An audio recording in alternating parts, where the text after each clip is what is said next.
Hey there, my name is Metyanata, and in this video, I'm going to be walking you through an introduction to set language and notations.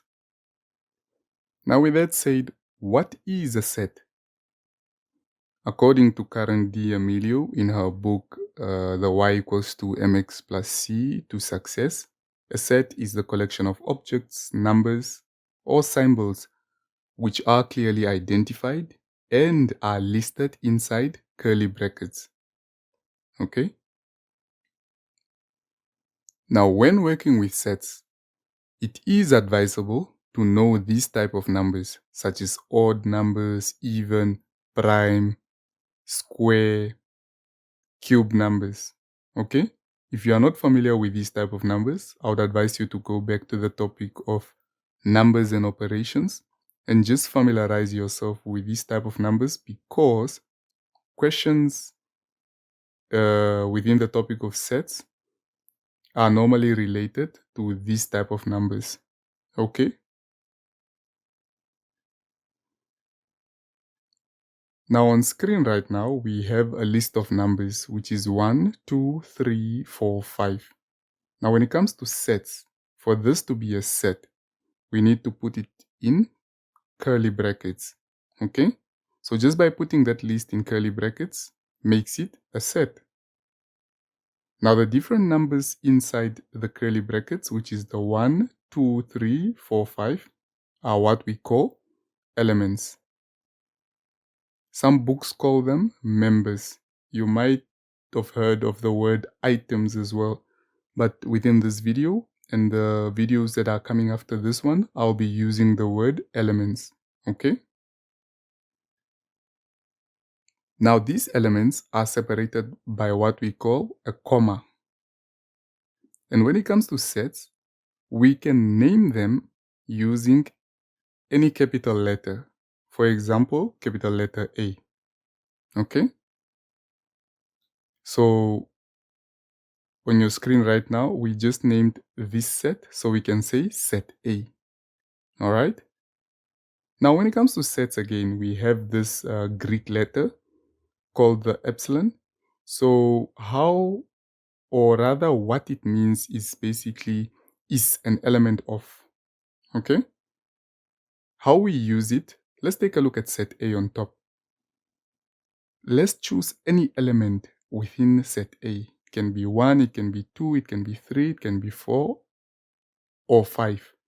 In this instant, let's take 2. We write down 2, and then we write down the Greek letter.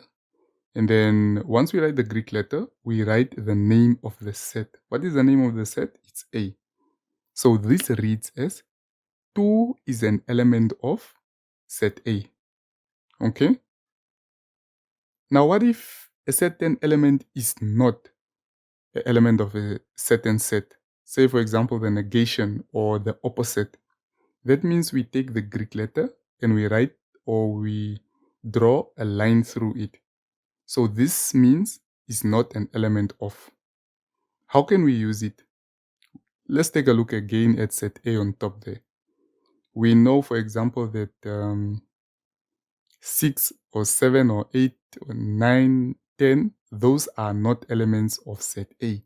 So if we write 6, then we write the epsilon with a line through it, and then the name of the set. This reads 6 is not an element of set A. You get it? Okay.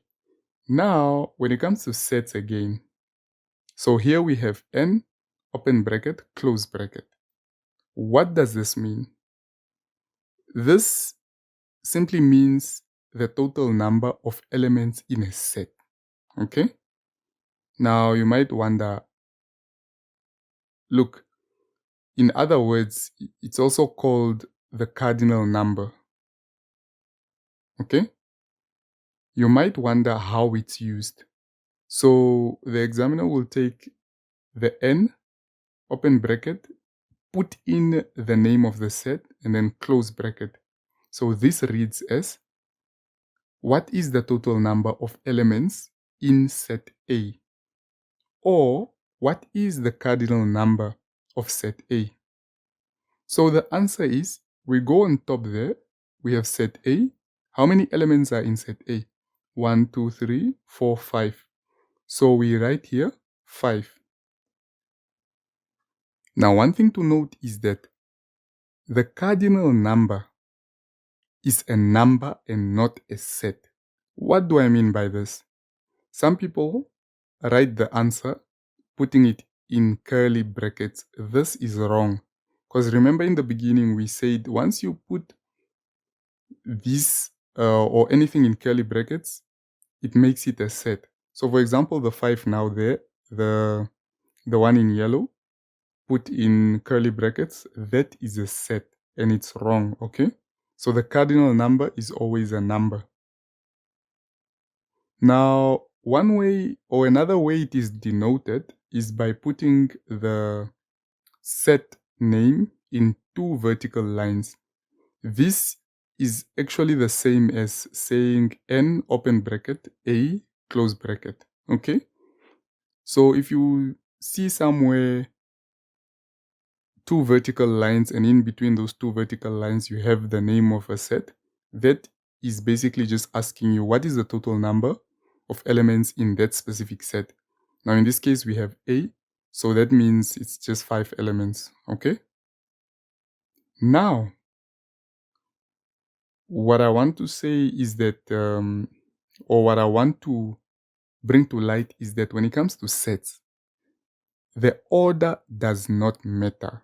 What do I mean by this? When you look at set A on top there, we have 1, 2, 3, 4, 5, right? But I can write it as set A is the set of elements 5, 3, 1, 4, 2. This set is exactly the same as the one on top there, which is having the elements in ascending order. So the order does not matter. But what matters most is that we do not repeat elements. Okay? Say for example, we have set B over here, which is the letters of the word Namibia. And I ask you to list the elements.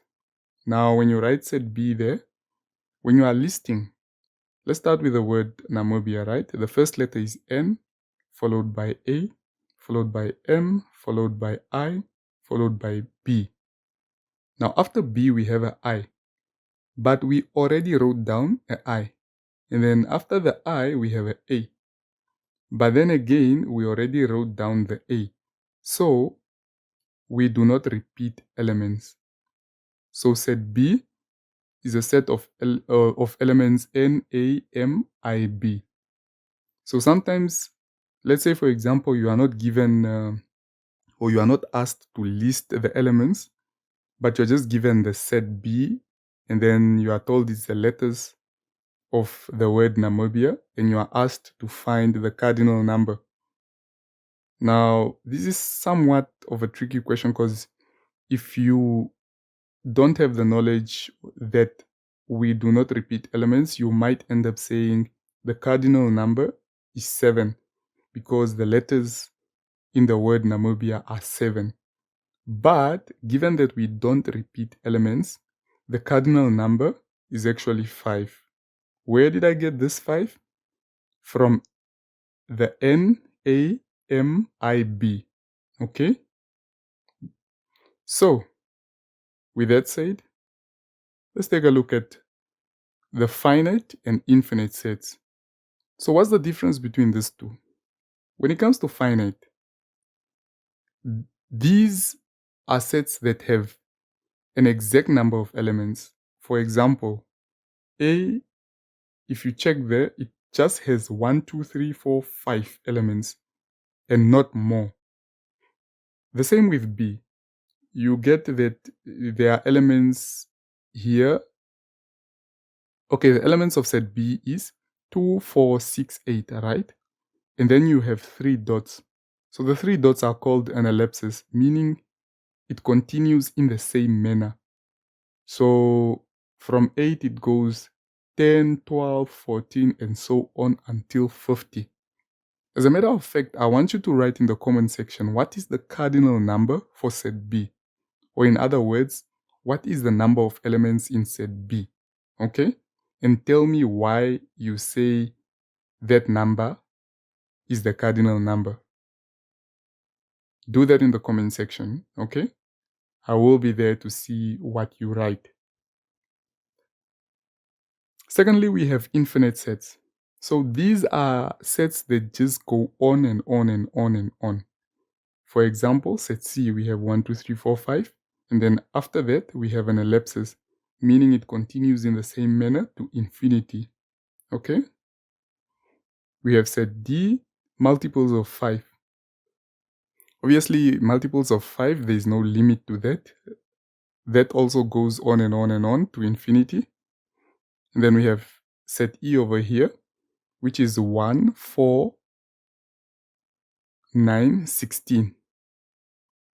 Now, when you look at those numbers, those are also, I would say, unique numbers, isn't it?